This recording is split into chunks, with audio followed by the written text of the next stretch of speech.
Hello guys, good evening. Yan nga, magkwentuhan naman tayo guys. Huwag puro naman seryosong usapan. So yan guys, no.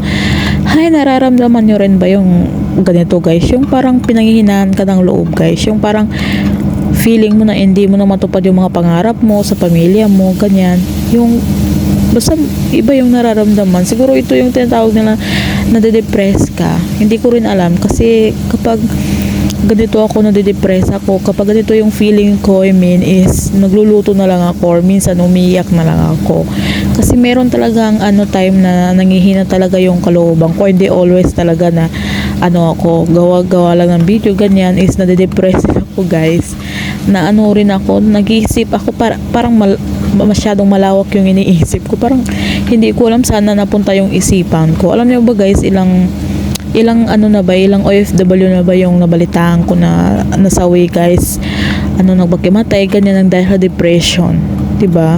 Hindi kasi biro yan guys. Kahit ako nararamdaman ko rin, iniisip ko, sabi ko paano ko kaya i-handle yung mga ganito, mga bayarin, ganyan. Minsan magte-text yung pamilya mo na ganyan-ganyan, meron bayarin, meron kung ano-ano dyan na nakaka-depress sa atin dito sa ibang bansa.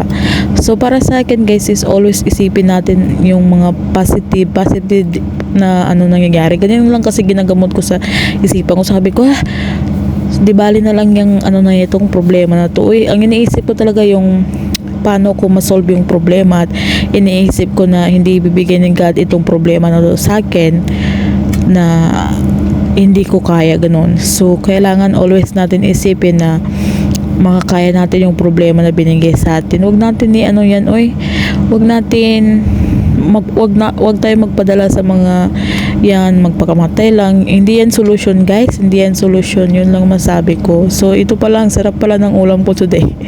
Hindi dilis tayo dyan guys, kinamatisan dilis guys, diba? Super sarap niyan guys, parang maubos ko ng isang kaldero ko.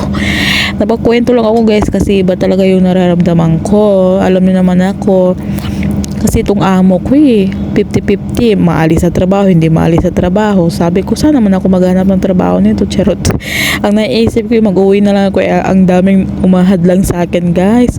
Huwag kang umuwi, bibigyan kita ng trabaho, huwag kang umuwi, ganyan, diba? So alhamdulillah kasi meron din ako mga kaibigan na mga supportive, ganun.